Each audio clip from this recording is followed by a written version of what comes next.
안녕하세요. 저는 서울대학교 공예과 그리고 홍익대학교 디자인학부에 합격하게 된 24학번 이호찬입니다. 서울대학교 기회균형 전형 공예과 그리고 홍익대학교 농어촌 전형 디자인학부, 미술술자 전형 디자인학부 그리고 홍익대학교 학교생활술자 전형, 학교장 추천 전형, 자율전공학부 이렇게 홍익대학교 4개를 지원하고 저가 실기를 다른 학생들보다는 좀 잘하지 못하는 편이어서 비실기로 쓰면 좋을 것 같다는 생각을 했고 서울대는 그래도 1년 정도 꾸준히 준비를 했기 때문에 서울대는 실기로 쓰고 나머지는 비실기로 쓰면 좋겠다는 생각으로 썼습니다. 비실기가 있다는 거를 이제 고등학교 들어와서 알게 되고 1학년 때부터 내신도 관리하고 모의고사 준비도 꾸준히 해서 비실기로 가는 게 좋겠다는 생각을 했습니다.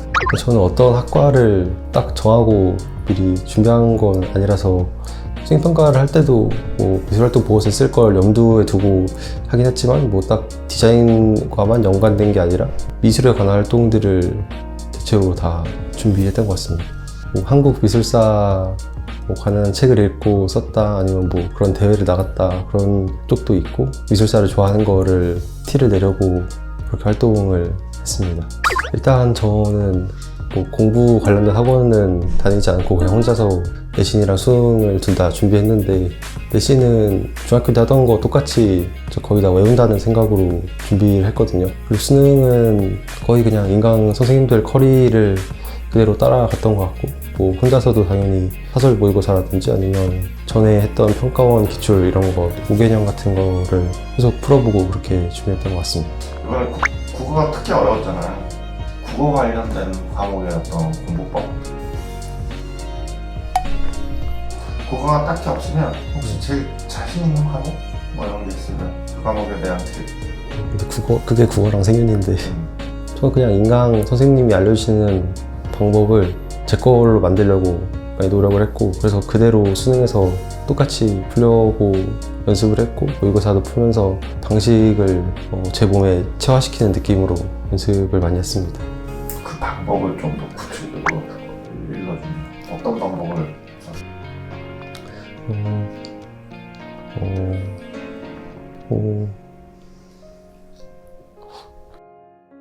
문학은 어떻게 하면 많이 안 틀리고 맞추세요? 문학의 대부분 이렇게 작품들이 여러 개 엮어서 출제되는 경우가 많은데 한 번에 다 읽는 게 아니라 끊어서 읽고 문제를 건드려 본 다음에 그리고 또 안 풀리면 다시 와서 어느 정도 읽고 또 문제를 건드리고 그런 식으로 해서 기억에서 남아있을 때 빨리 문제 처리할 수 있는 걸 빨리 처리하고 그런 식으로 했던 것 같습니다. 서울대 같은 경우에는 한 1년 정도 계속 꾸준히 준비를 했고 기초 소양 과목이다 보니까 선생님들이랑 얘기하고 그렇게 해서 따로 준비를 했고 홍익대 같은 경우는 1차 합격이 발표난 다음에 한 2주 정도 빡세게 해서 매일매일 문제를 풀면서 그렇게 준비를 했고 서울대는 다른 대학들보다 더 창의성을 요구하고 자신의 생각을 좀 더 적극적으로 드러낼 수 있는 문제들이 많았던 것 같습니다. 일단 서울대는 대부분 소묘의 비중이 많으니까 소묘를 꾸준히 열심히 해야 되는 것 같고 손 포즈나 비율 같은 거 손을 자유자재로 그릴 수 있게 연습을 많이 하시면 좋을 것 같고 서울대는 좀 단순하고 간결한 그런 그림들을 좋아하는 편이라고 알고 있어서 조금은 덜어내는 연습도 하시면 좋을 것 같습니다.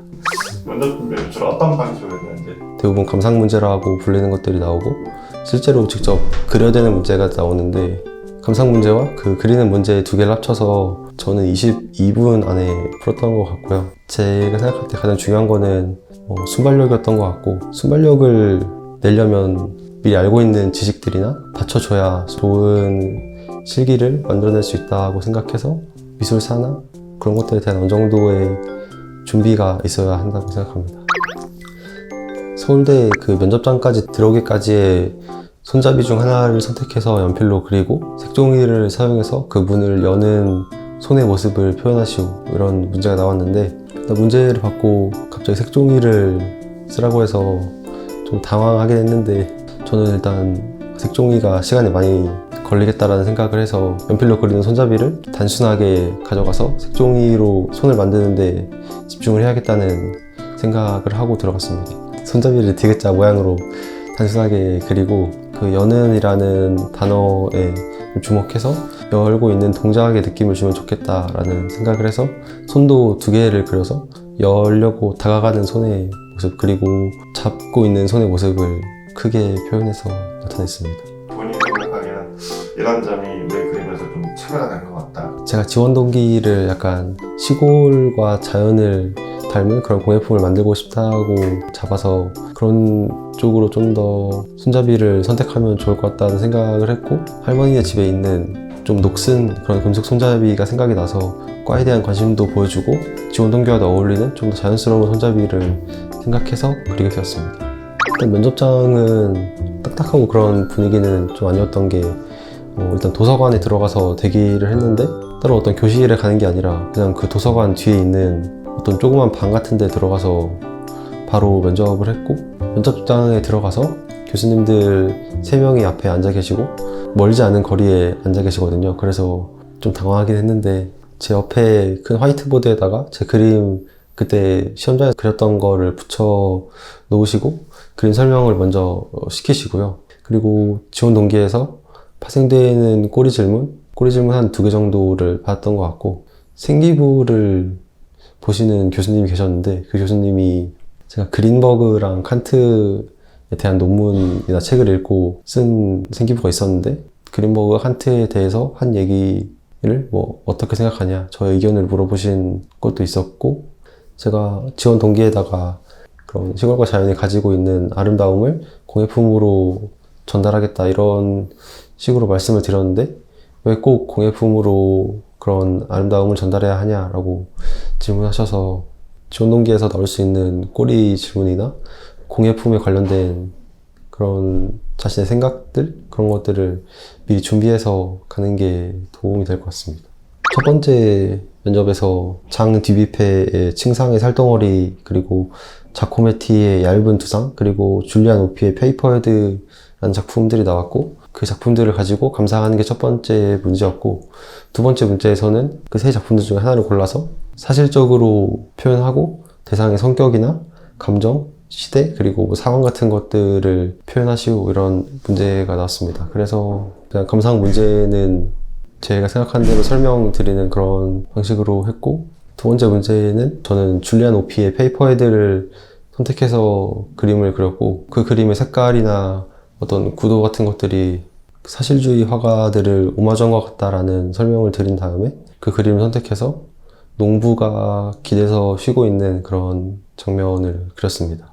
두 번째 면접에서는 어떤 폐차된 차들을 이렇게 눌러서 네모나게 찍어낸 그런 장기주차장이라는 제목의 작품 그리고 캔 뚜껑으로 만든 어떤 가방 그런 게 나왔고 피해 타이어로 소머리의 형상을 만든 그런 작품이 나왔습니다. 두 번째 문제에서는 주세페 아르침볼도의 사계 연작 봄, 여름, 가을을 주고 겨울에 대한 구체적으로 그려라 라는 문제가 나와서 1번 먼저 공통점과 차이점을 설명하라고 하셔서 공통점은 환경에 관한 그런 주제를 가지고 만든 작품인 것 같다라고 하고 차이점은 각 작품에서 볼 수 있는 각 작품에 대한 설명? 그런 쪽으로 차이점을 말씀드렸던 것 같습니다. 그리고 두 번째 문제에서는 사람의 얼굴을 만든 작품이다 보니까 똑같이 그 방식을 차용해서 겨울에 나오는 작물들을 활용해서 사람의 측면을 표현하려고 했고 차별점을 주고 싶은 마음에서 겨울에 나오는 작물들로 노인의 모습을 표현했던 것 같습니다.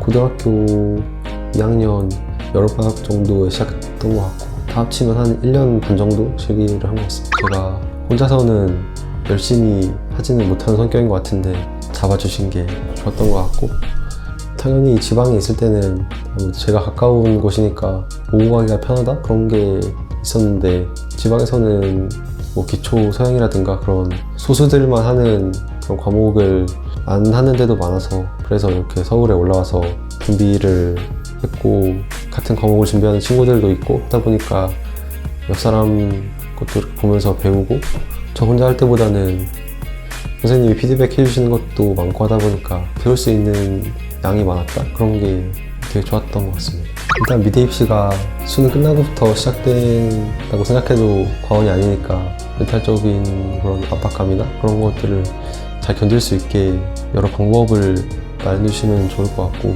스트레스 해소하는 방법이나 그런 것들을 만들어 두시면 좋을 것 같고, 제일 중요한 건 포기하지 않고 끝까지 하는 거라고 생각해서, 포기하면 지금까지 한 것도 다 없어지고 그런 거니까, 공부도 요즘 미대 입시에서는 무조건 잡아야 되는 부분이기 때문에 공부도 잡으면서 공부도 실기도 잡을 수 있는 그렇게 살았으면 좋겠습니다. 목표하는 대학에 꼭 붙으시길 바라겠고, 서울대에 오시게 된다면 한 번쯤 만나 뵀으면 좋겠습니다. 화이팅!